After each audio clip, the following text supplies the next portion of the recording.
Stamattina la nuova giunta regionale del Veneto per Luca Zaia, non più 9 ma 8 assessori nel segno della continuità, con solo un cambio, necessario un team rodato, dice, per affrontare subito un momento così difficile. Una conferma con una novità: Elisa De Berti mantiene la delega a trasporti e lavori pubblici e diventa la nuova vicepresidente della regione. Il cuore che batte, dice, una grande responsabilità. Unico volto nuovo nella giunta Zaia, l'ex sindaco di Jesolo Francesco Calzavara, a lui il compito di seguire il bilancio, ruolo prima ricoperto da Gianluca Forcolin. Nel frattempo record di contagi in Veneto con 926 nuovi casi positivi in 24 ore, Treviso, la provincia con più casi ma restano vuote le terapie intensive nella Marca. In arrivo il DPCM con la nuova stretta, ora discussione tra governo e regioni sulle misure verso la conferma del coprifuoco alle 22 per i locali, si discute sulle palestre, centri estetici e parrucchieri potrebbero essere salvi. Dramma sfiorato a Motta di Livenza, 34enne marocchino si presenta a casa dell'ex compagna con una tanica di benzina e un accendino per darle fuoco, bloccato e arrestato dai carabinieri. Conegliano e Valdobbiadene colorati di rosa per la tappa cronometro del Giro d'Italia fra le colline del Prosecco UNESCO, le misure anti-Covid non frenano la festa, vittoria a Filippo Ganna. Da lunedì sarà possibile acquistare i biglietti per i mondiali di sci di Cortina, in programma a febbraio. Siamo consapevoli del periodo, dice la Fondazione 2021, ma vogliamo dimostrare tutta la nostra capacità di resistenza e resilienza. Buonasera, ben ritrovati, edizione regionale dei nostri notiziari. Dunque avete sentito dai titoli, è stata presentata la nuova giunta regionale, ma in primo piano però il numero dei contagi, il report regionale di questa sera, con 926 casi in più in 24 ore. Dunque sono 9.088 ora i casi attualmente positivi nel Veneto, ci sono anche 4 decessi, 2 a Venezia, 1 a Verona e 1 a Vicenza. Per quanto riguarda invece i ricoveri in ospedale, sono saliti a 443, 52 sono le persone che si trovano ricoverate in terapia intensiva. E dunque avete sentito dai titoli, il presidente della regione Luca Zaia ha presentato la giunta con cui amministrerà il Veneto nei prossimi 5 anni, quasi tutti confermati i precedenti assessori, unica novità: Francesco Calzavara, assessore a patrimonio e bilancio. Io sono molto preoccupato, e guardate che gli indicatori economici che abbiamo non sono positivi, c'è disoccupazione, c'è conflitto sociale, c'è difficoltà, abbiamo l'aumento della povertà. Noi dobbiamo fare la nostra parte, ovviamente il governo deve fare la propria, e approfittando di questi 209 miliardi di recovery fund che devono essere destinati veramente a misure consistenti e solide e non ad assistenzialismo, se no è finita. La terza giunta regionale sotto la presidenza di Luca Zaia nasce in uno dei periodi più difficili nella storia recente del Veneto. Di questo ne sono coscienti tutti a Palazzo Balbi. Gli assessori, 3 donne e 5 uomini, firmano per l'accettazione dei decreti di nomina con deleghe che per la maggior parte saranno sostanzialmente uguali al quinquennio precedente. Rispetto a 5 anni fa mancano Gianluca Forcolin e Giuseppe Pan, ma il nuovo ingresso è solo lo jesolano Francesco Calzavara, con deleghe a finanze e bilancio. Una riduzione di assessori, spiega Zaia, al passo con l'austerity del periodo. Ho fatto questa scelta sapendo che il momento non è facile, partiamo con 8 assessori, non con 10, sono tutte persone che sono esperte da un punto di vista amministrativo e quindi non perderemo tempo. Viviamo con ansia lo sblocco della possibilità di licenziare, sappiamo che abbiamo già perso 60.000 posti di lavoro, il Covid ha dato una mazzata anche ai nostri territori, dobbiamo lavorare pancia a terra. La prima giunta è convocata già mercoledì alle 12, il primo obiettivo è l'approvazione del bilancio. Vicepresidente Elisa De Berti, riconfermata assessore ai trasporti. Assieme a lei ci sono Giampaolo Bottacin, ambiente e protezione civile, Federico Caner, turismo e agricoltura, Cristiano Corazzari, cultura, sport e sicurezza, Elena Donazzan, lavoro, istruzione e formazione, Manuela Lanzarin, sanità e servizi sociali e Roberto Marcato, attività produttive e commercio. Nessuno le ha detto di no, ma tutti sono preoccupati. Sì, sono preoccupati perché gli assessorati sono dei macigni, sicuramente non sarebbero stati assessorati affrontabili da un neofita, da chi viene dalla società civile e comincia a cimentarsi. Per quanta esperienza possa avere uno, che so, essere un grande manager o altro, se non conosce la macchina rischia che in un momento come questo ci vuole un periodo di adattamento che noi non ce lo possiamo permettere. Dunque riconfermata alla guida dell'assessorato infrastrutture e trasporti la veronese Elisa De Berti, succede a Gianluca Forcolin alla carica di vicepresidente della Regione Veneto.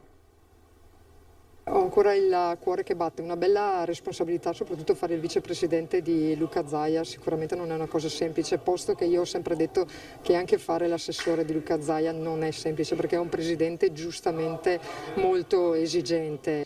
Elisa De Berti è la nuova vicepresidente della Regione Veneto. Veronese di Bovolone, avvocatessa, con una lunga esperienza amministrativa nel Consiglio Comunale di Isola Rizza, di cui è stata sindaco dal 2009 al 2015, anno nel quale entra in Consiglio regionale ed è nominata assessore ai trasporti e alle infrastrutture. Che cosa ha portato secondo lei Luca Zaia a fare questa scelta? Non lo so, dovete chiederlo a lui, non ne ho la più pallida idea, non me l'ha motivata e per me è un onore, ma non mi chiedete le motivazioni perché non me l'ha detto. De Berti racconta che 5 anni fa, assegnandole la delega, Zaia le ha detto: i trasporti in Veneto non funzionano, vedi di farli funzionare. Il nuovo piano regionale dei trasporti, che prevede un incremento del servizio, è stato approvato durante il suo primo mandato. Il secondo sarà dedicato, tra le altre cose, alla sua attuazione, in un periodo però in cui anche questo settore risente dell'allarme coronavirus. In questo momento sono un po' visti come l'untore in questo momento di Covid, però insomma, i numeri dicono esattamente il contrario. Viaggiare in Veneto e viaggiare sui mezzi di trasporto è sicuro. Per quanto riguarda le infrastrutture, la mia sfida, il mio chiodo fisso è quella dell'autostrada gestita dalla regione, autostrada pubblica gestita dalla regione. Per me è il progetto del futuro che potrebbe veramente fare la differenza in Veneto, attuando una forma di autonomia indiretta senza andare a toccare un euro di quelli che sono le risorse dello Stato, e su CAV possiamo fare veramente la differenza. L'ex sindaco di Jesolo, Francesco Calzavara, è l'unico nuovo assessore della terza giunta Zaia. Per lui la delega al patrimonio e al bilancio. Il volto nuovo della terza giunta Zaia arriva dal veneziano. Francesco Calzavara, imprenditore, nato a San Donà di Piave, nell'ultima legislatura regionale, presidente della seconda commissione consiliare permanente, è stato nominato assessore al bilancio e al patrimonio. Un assessorato molto importante in un momento difficile come quello che stiamo vivendo, e che quindi dovrà avere la capacità, oltre di essere pronto a dare delle risposte su quelle che sono le emergenze, anche molto probabilmente gestire al meglio il Recovery Fund, che sarà la sfida probabilmente dei prossimi mesi. È stato riassettato con alcune deleghe ed è l'assessorato, diciamo, di snodo nevralgico dell'amministrazione. Ha la preparazione per farlo, l'ha fatto il sindaco, conosce benissimo di una città che lui e con la sua amministrazione, mi ricordo quegli anni nei quali puntavano, prendevano in mano Jesolo, pensavano alla nuova Miami d'Europa, ci sono riusciti a realizzarla. Prima dell'arrivo in Consiglio regionale, Calzavara è stato assessore al turismo del comune di Jesolo per 2 mandati, 8 anni, e quindi sindaco per altri 2 mandati dal 2002 al 2012. Un percorso che nasce da un'esperienza amministrativa in una città come Jesolo, che è molto formativa. Poi questi 5 anni in commissione come presidente di commissione abbiamo fatto delle cose importanti, adesso l'approdo al Balbi, più di così non si può, quindi sono naturalmente molto felice e grato al presidente Zaia per questo impegno che mi ha dato e che spero di onorare al meglio per tutti i veneti. Per Elena Donazzan la conferma delle deleghe all'istruzione e al lavoro, un percorso il suo che continua in un momento molto delicato per il Veneto a causa del coronavirus. Sono fiera invece del fatto che si sia sottolineato un lavoro di tutta la squadra, perché poi il risultato del Presidente è un risultato straordinario, come è stato ben detto, e va riconosciuto nella storia. Però c'è anche un gioco di squadra e i ruoli di questi assessori. Quindi il poi affidare di nuovo a me in questo caso delle deleghe che sono certamente delicate, il tema del lavoro non mi ha mai visto restare indifferente neanche in questo momento in cui non potevo anche non essere l'assessore, perché i cittadini, chi perde il lavoro non è che ti sta chiedendo quali sono i giochi della politica, quanti spazi un partito ha o quanti dovrebbe averne, no, non è così. I veneti ci hanno premiato tutti per l'efficienza e la serietà. Non poteva non essere riconfermata Manuela Lanzerin, assessore alla sanità del Veneto. Una grande responsabilità, proprio perché quando parliamo di salute dei cittadini è il bene principale, insomma il bene principe di tutti noi. Oggi ancora di più, visto che siamo ancora nell'emergenza e stiamo affrontando questa seconda ondata. Questa seconda ondata però consapevoli che siamo pronti, che si è lavorato molto, che la macchina organizzativa sanitaria c'è e che è pronta a affrontare anche quelli che saranno appunto i numeri e soprattutto l'andamento di questa seconda fase. Sicuramente oggi, se parliamo di sanità, di sociosanitario, non possiamo permetterci di perdere tempo. Nella nuova giunta regionale è confermato il trevigiano Federico Caner, malgrado le indiscrezioni che avevano preceduto le nomine. Federico Caner rimane al suo posto. Il presidente del Veneto, Luca Zaia, lo ha confermato nel ruolo di assessore regionale al turismo, affidandogli anche la delega all'agricoltura nel precedente mandato gestita dal padovano Giuseppe Pan. Niente avvicendamento quindi tra i trevigiani, malgrado le indiscrezioni su un possibile ingresso in giunta dell'ex sindaco di Montebelluna Marzio Favaro o del consigliere riconfermato Alberto Villanova. Malgrado prosegua l'impegno intrapreso 5 anni fa, Caner non nasconde un pizzico di apprensione. È vero che siamo gente di esperienza, però è anche vero che il periodo è un periodo difficile. Tra l'altro anche l'accorpamento di alcune deleghe ha sicuramente appesantito tutti gli assessorati, compreso il mio. So di contare su validi collaboratori e anche della conoscenza del territorio, diciamo, però è ovvio che il tema del Covid mi sta preoccupando non soltanto dal punto di vista turistico, perché la ripresa proprio in questi mesi mette a repentaglio la stagione invernale, soprattutto in montagna, ma non solo, anche nelle città d'arte.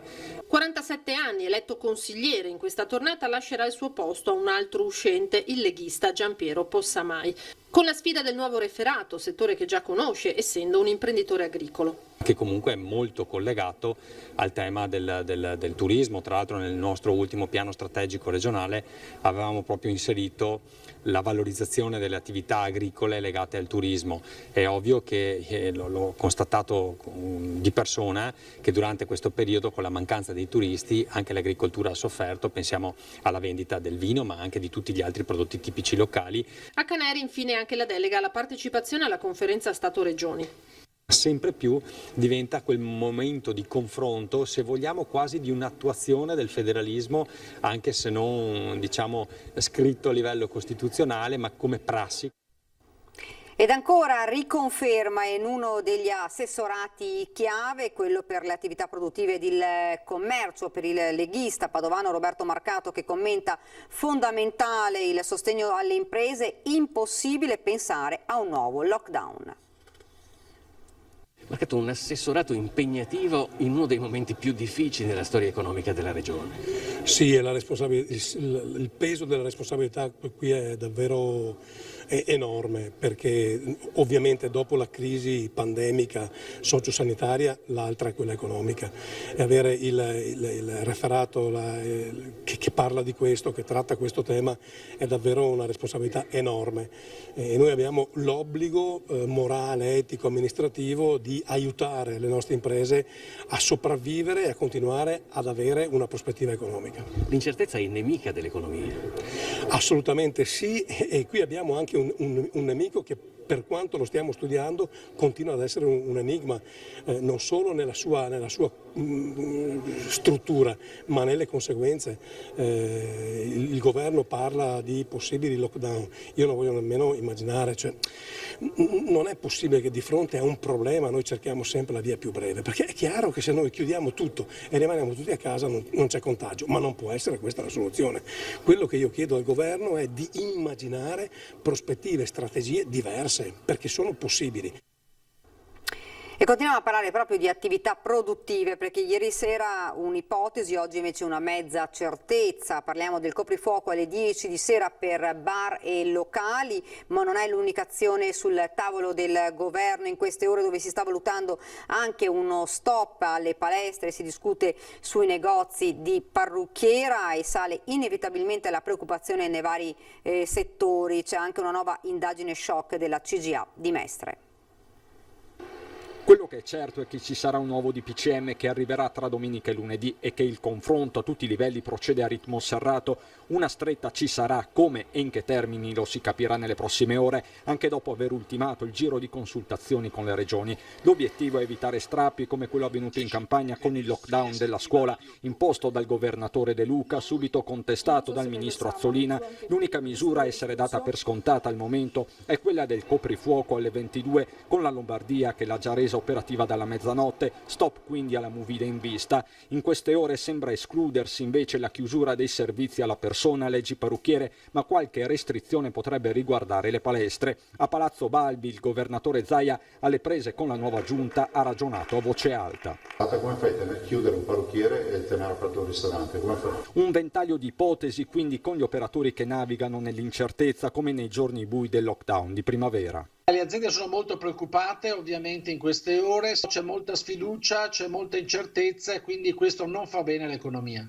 Economia che è già in ginocchio così, senza ulteriori restrizioni, ha spiegato la stessa CGA. Il meno 10% di PIL preventivato a livello italiano significa bruciare 160 miliardi di euro, come se il Veneto fosse stato in lockdown per tutto l'anno, l'immagine utilizzata dall'Istituto di Mestre. Da qui la necessità di tagliare subito le tasse e stimolare un po' di consumi. Lo spettro è la fine della moratoria dei licenziamenti. Fino adesso abbiamo tamponato dal punto di vista occupazionale grazie al blocco dei licenziamenti. È ovvio che questa misura non può essere protratta all'infinito, probabilmente verrà tolta a partire dal 1° gennaio, ma da lì inizieranno i problemi. Chiedono di essere coinvolti gli artigiani anche in queste ore cruciali. Possiamo ragionare su tutte le ipotesi del mondo, ma bisogna prepararle. E per prepararle è molto complicato e dobbiamo fare in modo anche di evitarle. Ed ora ci fermiamo un attimo, c'è la pubblicità.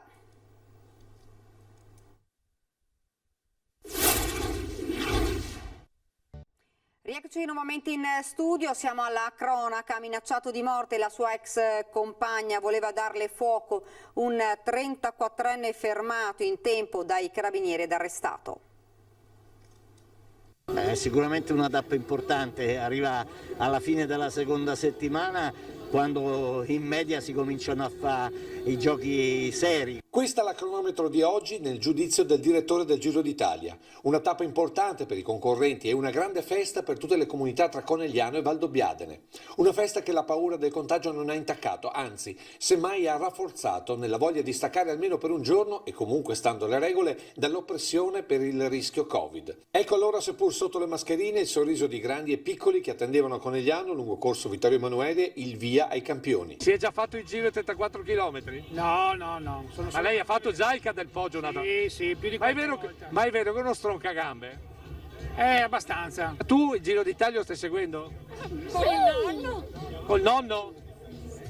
Sì. Un inizio al piano con la gente ad applaudire fino alla curva e all'inizio del muro con una pendenza del 19%. Qui il tifo degli spettatori ha dato sicuramente quell'energia in più per affrontare il Gran Premio della montagna. Giro d'Italia difficile però con questo Covid, Senz'altro un Giro d'Italia, credo che sia un Giro d'Italia che la spunterà penso un giovane, perché in questo momento qua c'è bisogno di tanta salute e i giovani ne hanno. E da Ca del Poggio, costantemente seguiti da due ali di persone ordinatamente disposte e distanziate, i concorrenti sono passati via Refrontolo per l'intertempo di Pieve di Soligo, dove ad attenderli c'era anche uno dei fratelli del cardinale Beniamino Stella, stretto collaboratore di Papa Francesco. Lui ha molta passione della bicicletta, allora, ma in questo momento non so se sia seguendo, altre cose a seguire. Altre cose da seguire. Altra salita difficile, quella di Guia, dove l'entusiasmo si percepiva ad ogni passaggio. Emozione per questo Giro d'Italia? Sì, per fortuna passa ogni 2 o 3 anni, passa una volta, comunque è bene anche per la zona qua. Ecco, esatto. Per tutti. Infine l'arrivo in piazza Valdobbiadene dopo 34 km che il vincitore Filippo Ganna ha percorso in 42 minuti a quasi 50 all'ora. Anche qui una festa di gente per uno sport che puoi capire fino in fondo solo se ce l'hai nel sangue. Che passione è la bicicletta? È difficile da spiegare, chi lo prova lo può capire. Quello che avete visto ovviamente era il servizio relativo al passaggio del Giro d'Italia tra le colline del Prosecco, che è stata una grande festa, lo avete visto, per appassionati ma anche per gente comune. Ed ora invece il servizio relativo alla cronaca. Vi ricordo, ha minacciato di morte la sua ex compagna, ma è stato arrestato e è accaduto a Motta di Livenza, nel Trevigiano.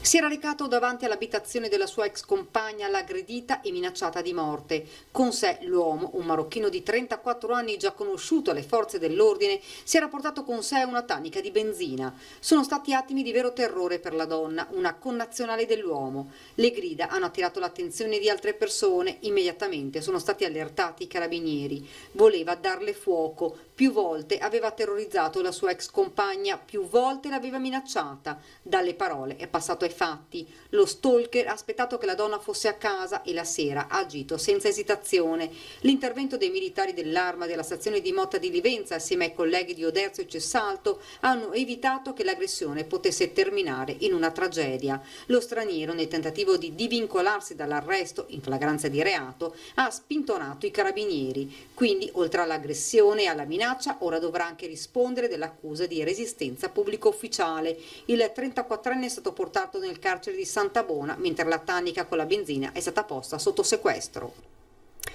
Da lunedì 19 ottobre è possibile acquistare i biglietti per assicurarsi l'ingresso ai campionati del mondo di sci alpino in programma Cortina d'Ampezzo dal 7 al 21 febbraio. Siamo consapevoli del periodo che viviamo e monitoriamo quotidianamente la situazione, commenta Valerio Giacobbi di Fondazione Cortina 2021. Avvertiamo tuttavia una responsabilità verso lo sport e verso il sistema Italia, a cui vogliamo dimostrare tutta la nostra capacità di resistenza e resilienza. Dalla località ampezzana gli organizzatori, aggiunge, sperano di poter lanciare un messaggio di speranza e di fiducia. Faremo perciò ogni sforzo per mantenere aperto l'evento, assicura Giacobbi, flessibile ovviamente alle condizioni che ci troveremo ad affrontare. Sappiamo di avere dalla nostra parte sponsor, associazioni dello sport, autorità e istituzioni. Siamo arrivati al termine di questa edizione del nostro telegiornale. Io vi lascio come di consueto alle nostre previsioni del tempo. Grazie davvero per averci seguito, buona serata.